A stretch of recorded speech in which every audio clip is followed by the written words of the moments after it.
Hey everyone, it's Jim Chapman with Local Leaders, the podcast, and I want to make you aware of a fantastic deal they have going on right now at Fit Body Boot Camp in Denham Springs, Louisiana. If you go to the link getfitdenhamsprings.com/local leaders, you can get $30 off of the regular price of $129 for 30 days of classes. Go to the link, click it, sign up. 30-day classes for only $99 through that link. It's a special deal offered to all of our listeners at Local Leaders, the podcast.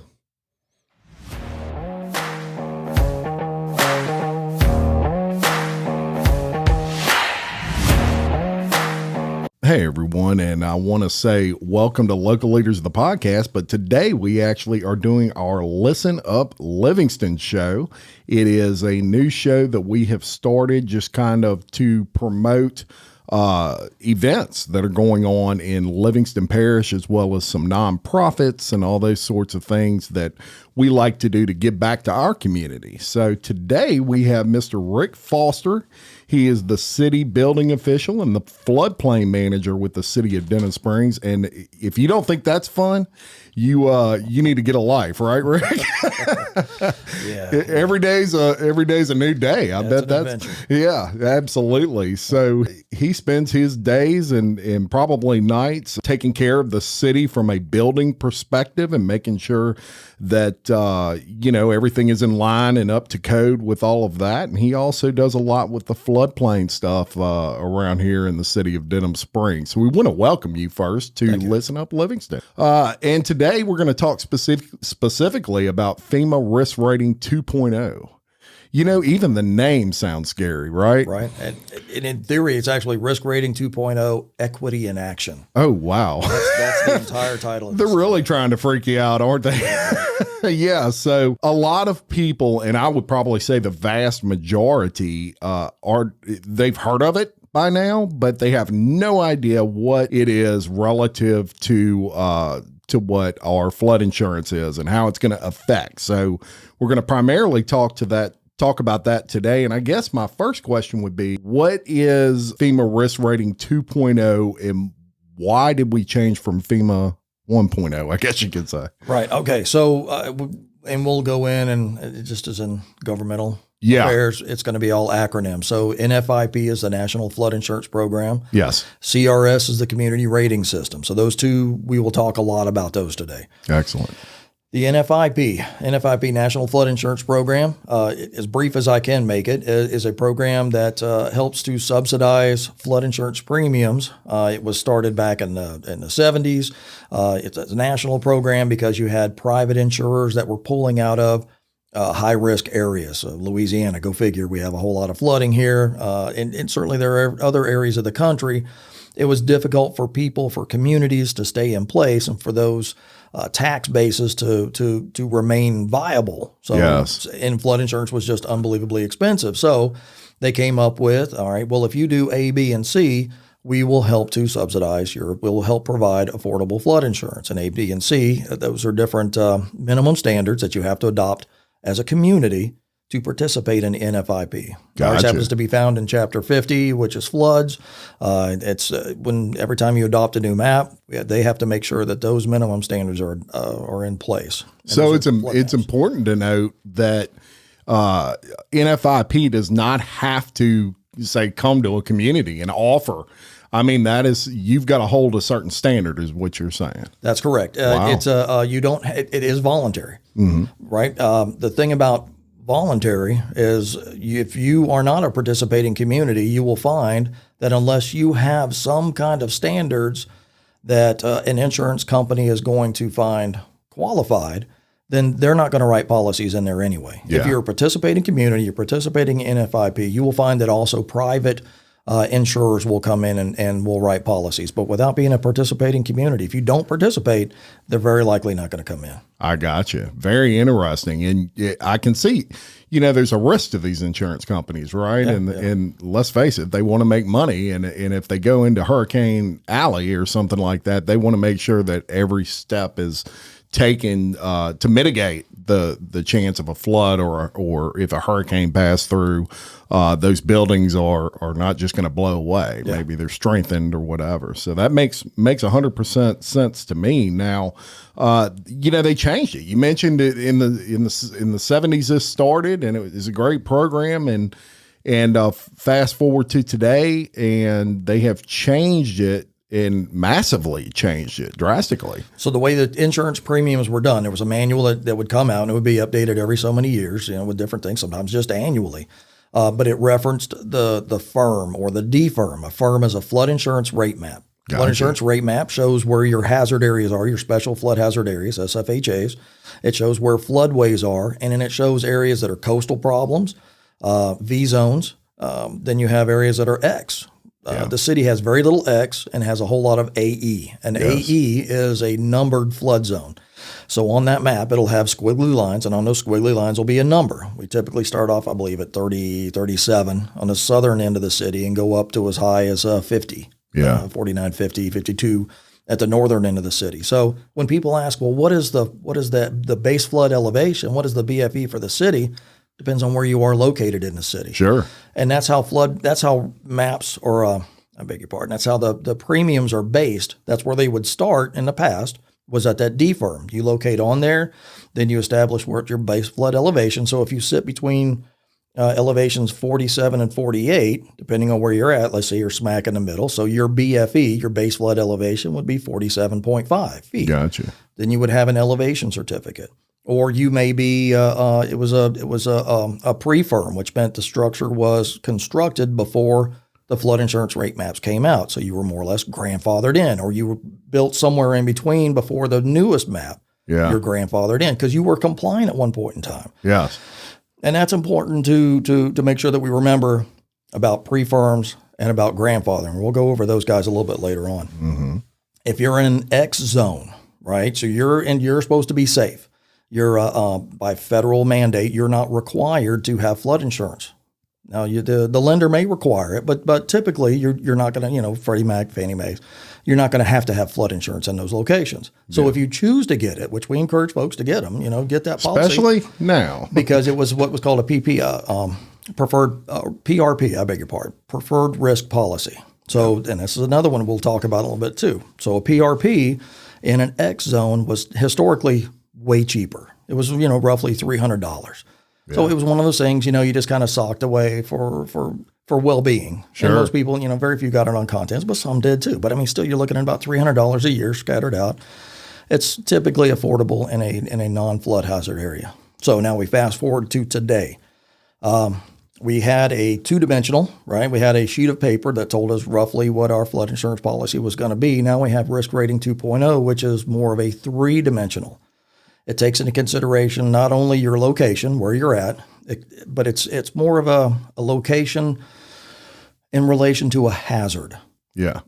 How close you are to a hazard. Historically, has that hazard proven hazardous to other facilities? Like the Amite River, for example. Correct. The elevation of your, what type of foundation you have, the grade, the lowest adjacent grade, highest adjacent grade, the type of construction of the building.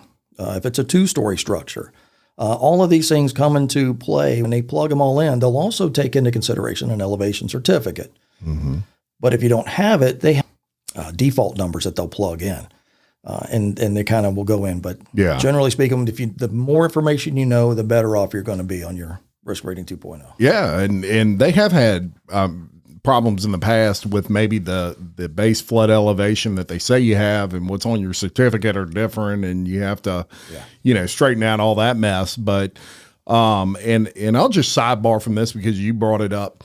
You're absolutely right. A lot of people that were in flood zone X in 16, for example, did not have insurance. Right? It was just a horrible thing.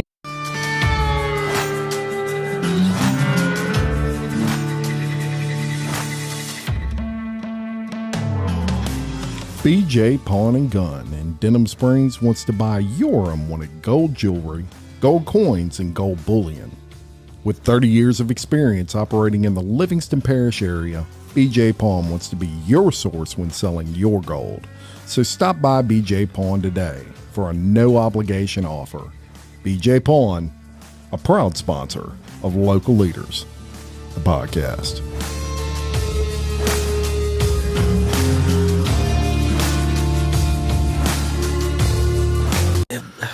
What's so important to remember, as a community, we adopt the ordinance so that we can participate in the NFIP.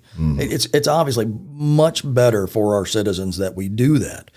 To not do it is there's not an alternative. Right. So if we do it and we adopt the ordinances, but the thing is they become our ordinances. Yeah. It's not FEMA's ordinance. It's our ordinance. We choose to participate. Therefore, the community adopts it. That's our laws.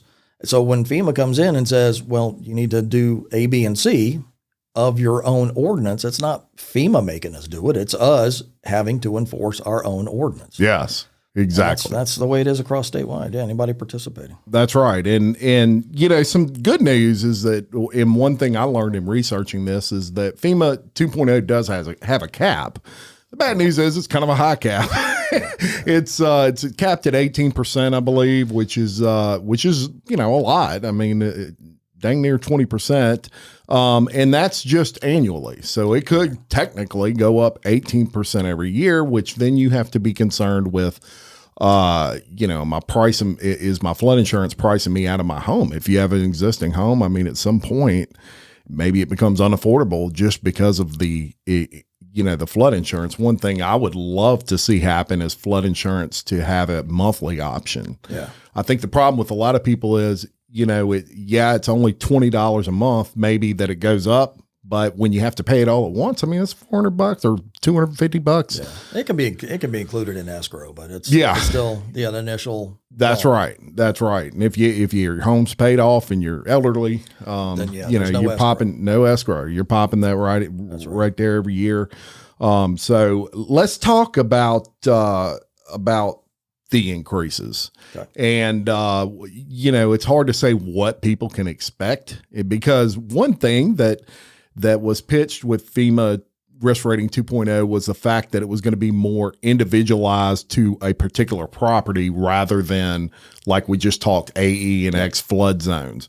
I mean, they're really dialing it in and, you know, in some cases insurance goes down for some folks. Unfortunately, it's not Louisiana folks typically. I think it was only 12% from what I researched. Well, all right. So, and I printed this off this morning. Yes. All zip codes in the current viewing map. What I was looking at was 70726. It doesn't give me a rate that it's going to be decreased, but in the 70726, you're looking at 26.8% of the policies will decrease. Doesn't tell me by how much. And that's or which homes. For example. Well, again, it's just policy. So it doesn't on this particular one, these are single family homes. So yeah, it just breaks those out. And there's 7,800 in the 70726, 7,800 policies. Doesn't identify whether they're an AE or X, doesn't identify where they are, but 26% would go down. For a monthly, you're looking at $0 to $10, 61%, monthly $10 to $20 increase, 9%, 9.8%, and then policies 20 plus, you're looking at 1.6%. So there you go. And it's important for folks to know this is already kind of taking place. So that's correct. It's not something coming up. It's already kind of rocking and rolling, right? Yeah. Phase one started in October 1st. And the way that they roll these things out, they'll do phase ones and phase two. So phase one's in October, phase two is in April. So phase two has started April 1st, a little over a week ago, 2 weeks ago. Gotcha. Now, I also want to note that this has nothing to do with like the city of Denham Springs. So they don't set rates. They don't do anything. As a matter of fact, you know, and I'm at all the council meetings, city council meetings. And one thing that I do see is that y'all place a huge emphasis on what is best for the citizens of the city. And you try to save them money, I guess, where you can. And so my question would be, how much of a role from a city's perspective do you play in Risk Rating 2.0? In other words, are there things that the city can do to mitigate that would then overall improve maybe the ratings from a homeowner's perspective? Right. So we talked about just earlier, the NFIP, and then we also have what's called the CRS, which is the Community Rating System. Yeah. The city itself is a Class 8. So it starts off at 10 and goes to 1.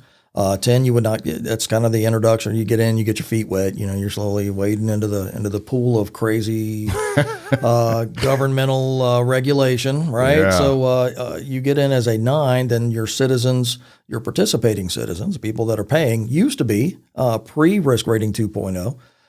If they were located in an SFHA, a special flood hazard area, in a flood zone, then they would receive 5% off of their premium.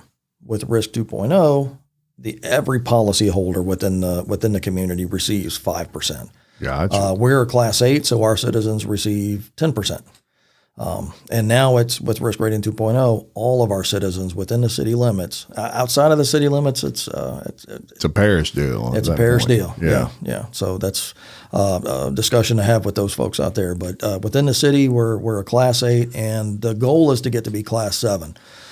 There's always that line, I mean, you can really dial back and restrict development intensely and work your way up to Class 6 or a Class 5. I mean, there's some really heavy duty things in there, but a Class 7, we believe is attainable. We were going to see with the adoption of our newest ordinance for the 2 feet of freeboard for new construction and substantially improved structures. We'll see how those numbers play out this August. Yeah. Now, somebody asked me on Facebook last night when they saw you were coming on, they said, can a homeowner opt out of 2.0? All right, a homeowner cannot opt out of 2.0, but they can opt out if they don't have a federal requirement to have flood insurance. In other words, a couple of things that are going to require them. Number one, they got a mortgage. They are in a special flood hazard area. Well, now Risk Rating 2.0 is going to make that determination. But if their mortgage company says you got to have coverage, then they'll make them then they would have to do that. I don't think you're going to be able to opt out of that. If they received federal money, if they received federal money and they were in an SFHA, at that time they are required to have flood insurance. If they received money because of the flood, 2016, that just goes on in perpetuity as long as the structure is not in compliance. Gotcha. And not as compliant when the finished floor is below BFE. Gotcha. Okay. Very good. Does the city have any say at all on the maps and the way that FEMA determines that algorithm? Only when the map's adopted. When they come out with new maps, our map came out in 2008 and was up for a public review. And of course, we're included in that public review. We questioned a couple of areas that we felt were too low or too high. We had some documentation and went back in, they re-reviewed, and it was adjusted accordingly. So eventually in 2012, we adopted our map.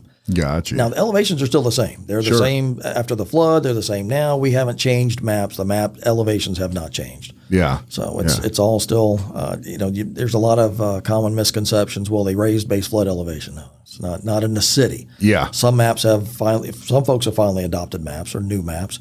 We still have areas in the state of Louisiana that have maps from back in the 80s. And those are the ones that they're enforcing. They never got new maps. Yeah. Wow. Yeah. That's amazing. Now, is there anywhere online that someone could go to get like a current map of the city? Yep. If they wanted to take a look, there's a couple, and I'll send you those links as well. The LSU AG Center they have flood maps online, and they are able to walk you through. There's some information on there. When you click on your location or you plug in your address and it zooms in and it pins onto your house, they'll show you what LIDAR is. So using LIDAR, you can interpolate what your base flood elevation is going to be, and then what the adjacent ground elevation is, plus or minus 6 inches. It's not perfect science, but at least it gives you a little bit more of a starting point. If you bought a lot, how high you would have to go up, those kinds of things. Yeah. Or call the office and we can walk you through it too. Yeah. Very good. Very good. So you won't be completely in the dark, folks, with this stuff. You can kind of look and get a general idea of where you're at. Let me ask you, who provides like oversight for FEMA? I would imagine Congress. So, they have to answer to Congress, and they go in there and depending on if that congressman is for or against, in this case, let's say FEMA 2.0, they'll either hammer them or not, and hammer them or praise them, I guess. Of course, our mayor did a pretty good hammering of FEMA in 2016 after that flood, and something that I put on my podcast specifically. I thought it was just came from the heart. So absolutely.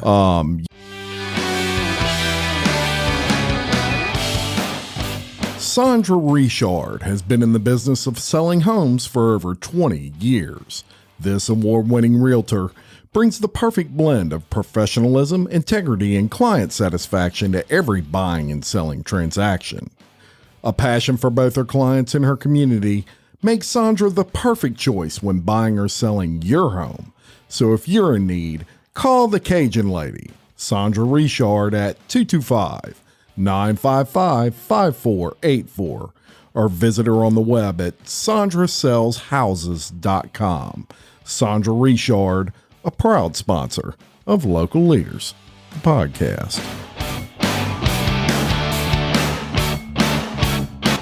Is it possible, and this is going to sound like a crazy question, but because when I always think of anything, whether it's government or goods you buy in a store, once something goes up, it's hard to ever see it go down, right? It's not a commodity like gas. Is it possible that rates will ever decrease? The only time I think you're going to see policies decrease is if with things like Risk Rating 2.0 or with map adjustments or those kinds of things where there is it's done locally, or it's done locally being either the either city, state, or parish does a flood improvement or some kind of mitigation infrastructure. If you take it, for instance, the Comite drainage canal, right? Or the Comite diversion. If the Comite diversion goes through and we are remapped, it's very likely, or if we submit an amendment to have that map or submit some kind of information documentation for the FEMA to amend the map, it's potentially those premiums would go down. Gotcha. So there is a chance, but it would take some mitigation. Likely from like the Comite. If you raised your home, I would imagine that would certainly help. Things like that. So as is, I wouldn't expect it would go down just from nothing changing. Right.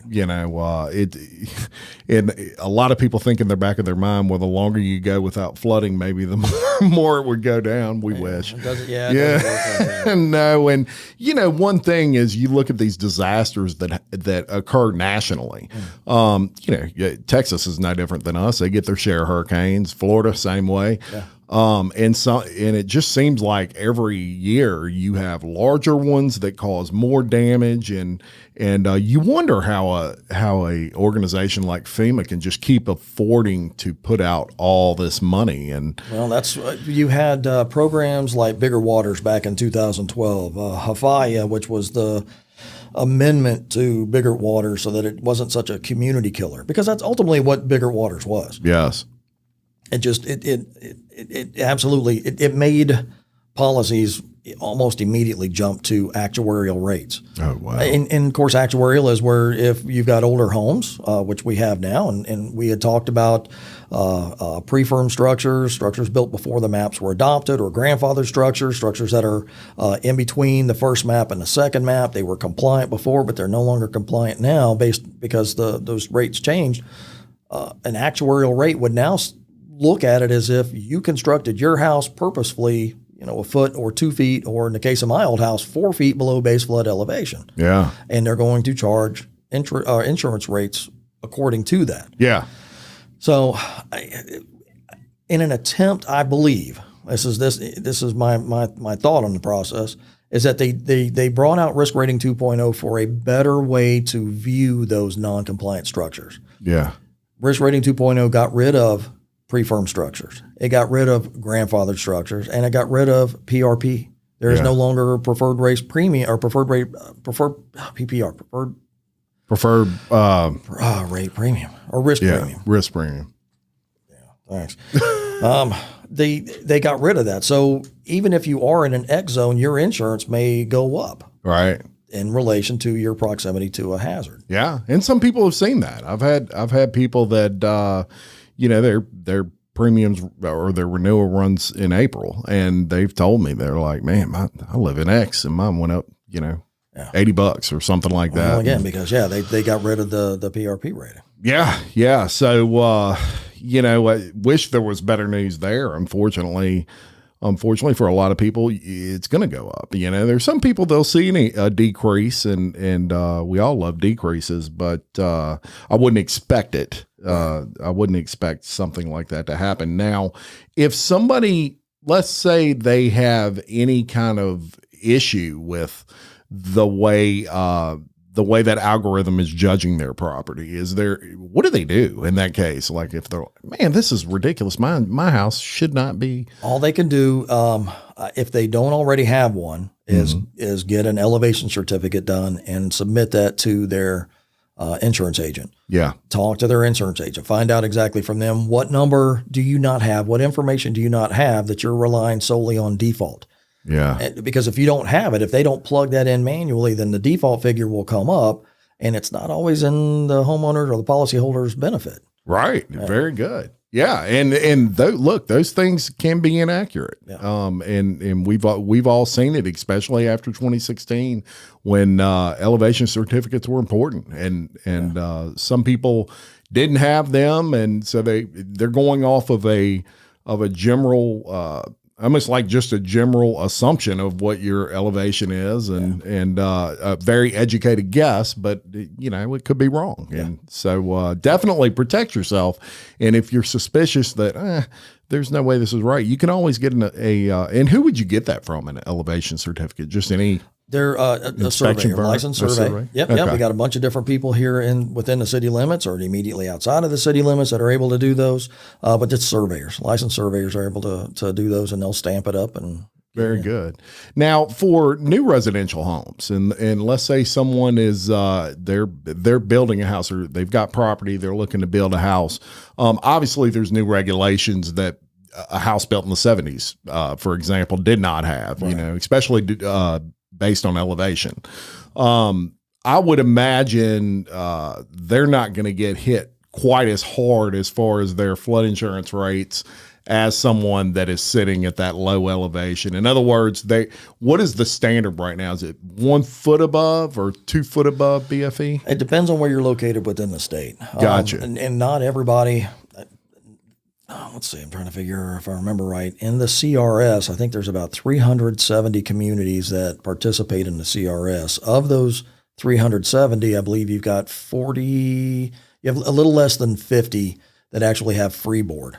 Yeah. I know Walker has freeboard. Of course, the Denham Springs, we just adopted freeboard. The parish has 1 foot of freeboard. But up until that point, up until we adopted it, we were at base flood elevation. So if your finished floor came in, and your mechanical equipment and all of the other goods that are need to be above BFE, at or above, they could come in if it was required to be at 40 feet, and they came in at 40 feet 1 inch, they're good. They're good. Yeah. Yeah. So, and freeboard, for those that may not speak that language, explain what that is. So if we go back to our firm, our flood insurance rate map, if the firm says that base flood elevation for our house, and what base flood elevation is, it's a 1% chance flood event. Yeah. Typically called the 100-year flood. Yeah. You can have 3 100-year floods in the same year. In the same year. So don't look at it as, well, it's only going to happen once. The statistical numbers for a flood, for your house to be flooded over the 30-year mortgage, it's ridiculously larger than you actually having a fire. Sure. But people don't bat an eye about having to have homeowners insurance because we want to be able to replace our house. But that's a great flood point. insurance is, people just don't. It's a whole different beast. Well, I'm not going to flood. I'll never flood. Or if it floods here, boy, it's going to flood everywhere. Guess what happened in 16? Yeah. It flooded everywhere. Everywhere. Hey, when it comes to podcasting local business, I want perfection. And when it comes to banking, I want personal service, and that's why I bank with Hancock Whitney. Hancock Whitney Bank not only provides me with a local business banker, but also the experience and knowledge only a bank with a history of over 100 years can provide. With over 230 branches in the Gulf South, Hancock Whitney can service all of your banking needs, including commercial lending, small and large business accounts, personal bank accounts, and much more. For more information, visit HancockWhitney.com.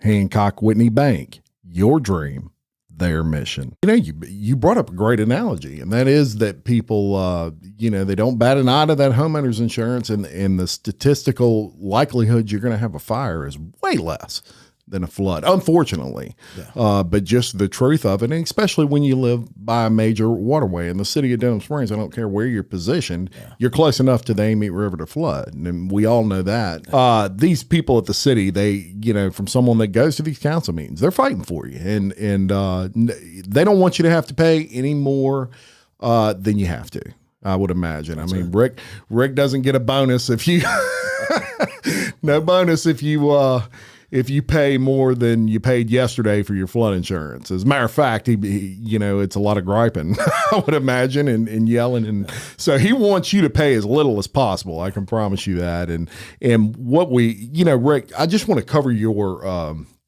your qualifications for a minute. You do serve on some boards with the flood stuff, don't you? I serve. I serve on the board for Building Official Association of Louisiana. Yep. I did serve as a regional rep on the Louisiana the Louisiana Floodplain Manager Association, LFMA. I served on that board for a bit as well. Yeah. Yeah. So, I'm currently in the review for the 2021 International Residential Code Review, the technical subcommittee, wow. which reports back to the Louisiana State Uniform Construction Code Council.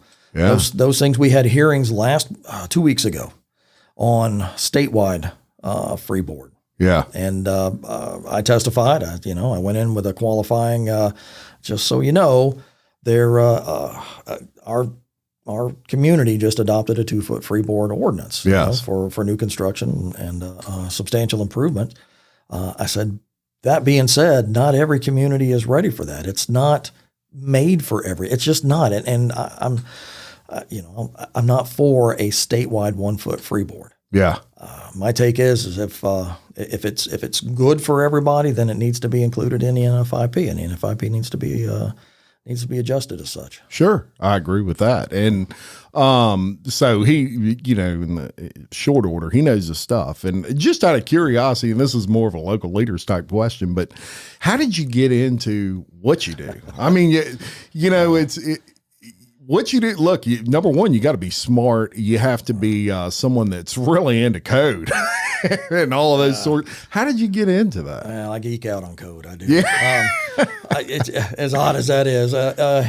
Actually, I wound up transferring here to Louisiana in 1998 with the Home Depot. Oh, I left the Home Depot because I was tired of retail and wanted to spend more time with my family. Went to work for Cox Communications. I was a facility manager for them. Yeah. Went to work for a local organization here in Denham Springs as a facility manager. And then one of my clients was the city of Denham Springs. And they were looking for a building official, and fit the bill. I was looking for a spot. So fell into it. It was my first public gig, and very, very interesting. Yeah.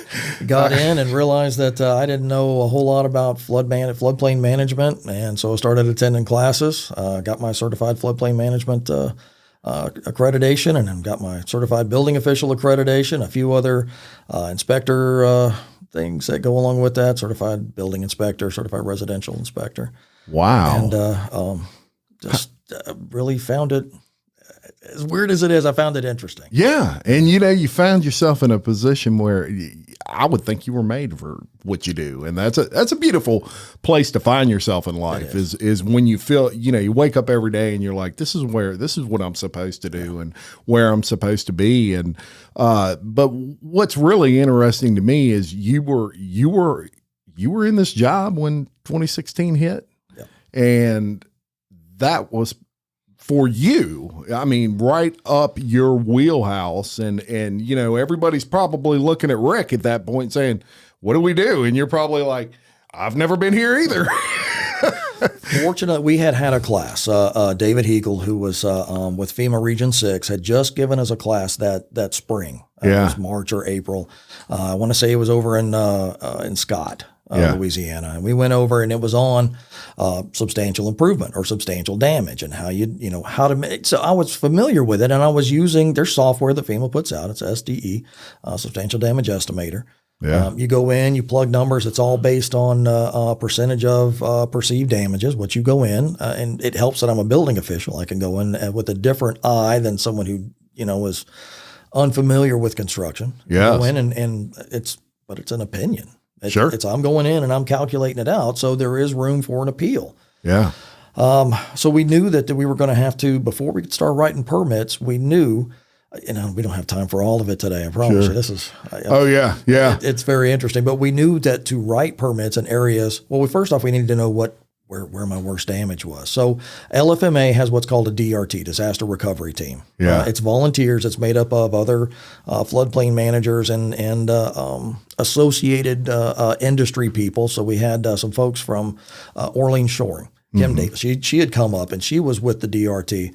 They did different things in different communities because they needed some communities only had a handful of structures that needed to be done. And I've gone over to, we went over to Alexandria at one point. We went down to St. John the Baptist Parish, doing the same thing after different events for them, serving on the DRT. Yeah. Most of those were just going out and doing assessments on houses. I knew after getting the numbers, because the DRT came back and I said, Rick, there's no way. We have 4,000 structures in the city and over 3,100 of them flooded. Now, whether it was a matter of inches or 12 feet, literally 12 feet. Yeah. We needed to know what was going on. And so they went out and gave me high water marks. That was what they did for a day. Is they went out, they got high water marks. They would start at the end of one street, go to the end of the other street, and they would give me an average in there. So I had an idea. If you came in and said, look, I'm down off of Russian Road and I want to, I need to fix my house. We made sure we got that voice out everywhere we possibly could. We got it out in the paper. We got it out on the radio. We got it out on TV. If you flooded, you need to contact our office and you need to get a permit. Yeah. So they would call up, I need to get my permit to fix stuff up. Most people really kind of knew. We encouraged everybody to go in and start gutting. Yes. Pull that stuff out. Get it out of your house. Let your house start breathing. Let your house start drying. That concrete will take days to dry. Let it dry before you go back in and try to fix everything. Yeah. So if they came in and we had areas where we knew they were above 18 inches, confident they were above 18 inches of flood water in their house, we told them from the get-go, you're going to have to provide us some documentation before we have to assume that it's potentially substantially damaged without having any hard numbers. Mm-hmm. Get those for us. In the meantime, we had worked with FEMA. FEMA brought in, because I requested it. I said, look, I need help with this. And because I knew the extent of what needed to be done. Right. They came in with 10 teams of 2, plus supervisors, plus quality assurance people, software people that were able to take that data and do what they needed to do with it and give it to me. So they went out and literally got high water marks at every single flooded house based off of those maps that we got from the DRT, the LFMA DRT. Wow. They went out and got that information and they did those assessments.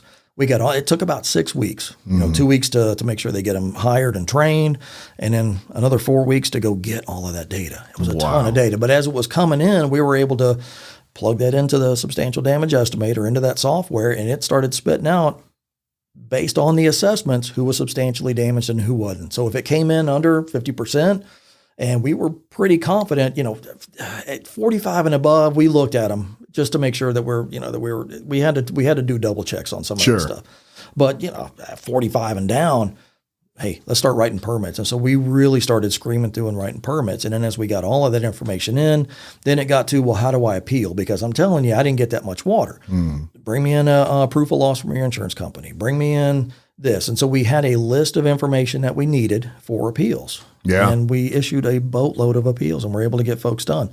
We had some structures that were clearly substantially damaged. And so we had to have those conversations of, let's talk about the future of your home. That had to be hard, man. Because look, these guys are human, and you're looking at somebody, and from somebody that's on the other side of that, when your house floods and you go in there and you're wrapping your mind around this, and your first thing is, I just want to get back in my house, and so anything that's in your way is a bad thing for you, right? And these people are human, and I'm sure you had some conversation where you're like, man, I just feel so horrible for this. One thing that helped us get that message across, I got 6.5 feet of water in my house. Yeah.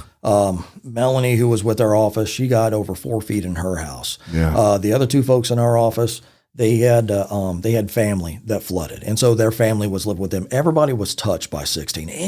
Everybody was touched by 16. 100%. And so we were able to relay that. As look, I'm having to do the exact same thing. I have to do what you're doing, and I understand it's difficult and it seems impossible and daunting, but it can be done, and we're going to help you walk through that process. Yeah, that deflates a little bit. When people come in and they've got pitchforks and torches and they're ready to lay waste to everything, everything that they saw that they, either that they had, all of the prom preps, for either their daughter or their son or someone, the wedding receptions, all of that, right? Wow. That was their life. Yeah. Or what they were looking to have. Exactly. Yeah. It was in their front yard. And they're ready just to scream at the moon. So that's one of the talks we had, and we had it often with all of our folks. We were very fortunate that our utilities people weren't on and doing their thing yet, because utilities weren't really up very well yet. And we certainly weren't billing. So they were able to come in, and we encouraged them. We're like, look, these folks that are coming in, they're angry, they're mad at everything, but they're not mad at you. That's right. Don't ever take it personal. Just, try to see life through their eyes, and we'll get through it. And 100%. It took good Lord. It took the community. There were so many people in the community, contractors, real estate folks, to get us comp analysis on properties, and just patience and faith and grace. Yeah, it really. And look, we came through it, man, and that's what you're going to get out of some good old Livingston Parish folks. That's Absolutely. for sure. Absolutely. And I do want to mention, out of that, I heard the mayor speak the other day at an event, and he was talking about the Denham Strong Plan, which came out of that flood. Something that is so good, y'all, that this is nationally touted now as kind of a plan to come up with after a disaster. And just an amazing plan. If you haven't had time to look at it. You can find it online. And matter of fact, I'll link it to this as well. But that was a positive to come out of that. Y'all's communication was phenomenal. I mean, considering everything that happened, people knew you had to get permits. They may not have agreed with it, but they definitely knew it, and they knew where they'd have to go to get them and what they would have to do. And look, that communication, I can only imagine how tough that was for you guys at that point. I mean, the mayor was outside of Albertson's on the parking lot, absolutely. and trying to make sense of all this and get people in the right place and all those sorts of things. So check out that Denham Strong Plan, though. That is a really impressive plan for the future, and that came all out of that flood. And the way y'all responded, all of you responded to that, is something that nationally people look at as the way to respond to things. And so that's a testament to all you guys. I can't tell you how much I appreciate it. Well, I say we, because as a whole, and I say we as Denham Springs as a whole, not just our office or not just City Hall, we were willing to listen to what FEMA had to say, willing to listen to what they had to offer. We had HUD in, we had DEQ, right? They came in, or the EPA. They came in with some of theirs. We went through. We had town hall meetings, and of course, and that's all on Denham Strong. But everybody that wanted to participate, we had one of the largest turnouts in the nation. I don't know about since then, but up to that point, we had one of our open houses. We had over 400 people come in and give their input, why they want to come back to Denham Springs, what they would like to see, and what would keep them. Yes. What would they like to see changed? And we had, boards with different ideas on it, and they were, they had dots. And then, so I can't tell you, we still got those boards somewhere. Yeah. But, they put a dot here, they put a dot here, they put a dot here. And that's how they were able to vote basically on what they wanted to see happen. Wow. That's awesome. So it goes at, and you'll hear the mayor, it goes at the speed of government, right? It takes forever to get some of this stuff through because it's not cheap.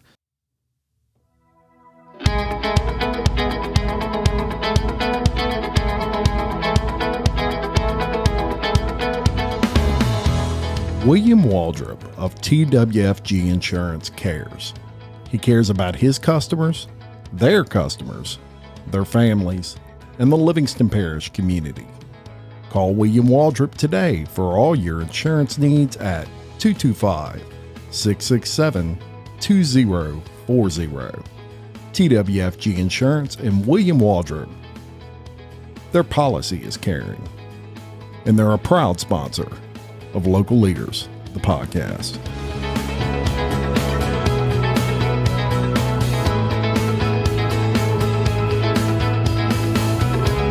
And right. We want to make sure that we're utilizing federal dollars and state dollars and not so much as little local dollars as we can. We don't want to impact our citizens, but we're looking for that biggest buck. The Spring Park Buyout Program, that is one of those things that's coming in. It's not a match at all. And we're going to hopefully, and we would love to see it in the not too distant future. It's going to take years. Yeah. Just like recovery. It's going to take years. Yeah. But that will be a beautiful feature for the citizens to be able to come through. It will be a destination point, we hope, for field trips. Yes. We're looking forward to it. And the biggest, most important thing is we're getting a whole lot of properties out that would just sit fallow. And folks that are living in hazardous areas, we're able to give them the opportunity to come out. Yeah. And that's a beautiful thing. And something else that they're working hard there at the city of Denham Springs. The mayor announced he was running for another term, and he's just not finished yet with some things he's wanting to do.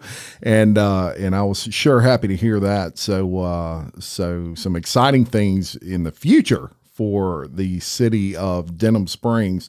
Man, I want to thank you for coming on today. I enjoyed talking about FEMA 2.0, and that's kind of a weird sentence to say, but I really did. Anytime you want to come on and just talk, city stuff, we're here for you on that. We're going to link a bunch of things and to the description of this podcast that we talked about today. So make sure you scroll down there and check out those links. Those will answer the majority of the questions you may have on FEMA 2.0. Also, don't forget your agent, your insurance agent, whoever it is. Hold that guy accountable. You pay him. Yeah. Well, and if you're ever suffering from insomnia, yes, that is a sure fix.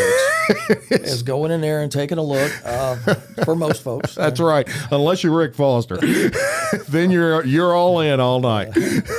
No doubt about it.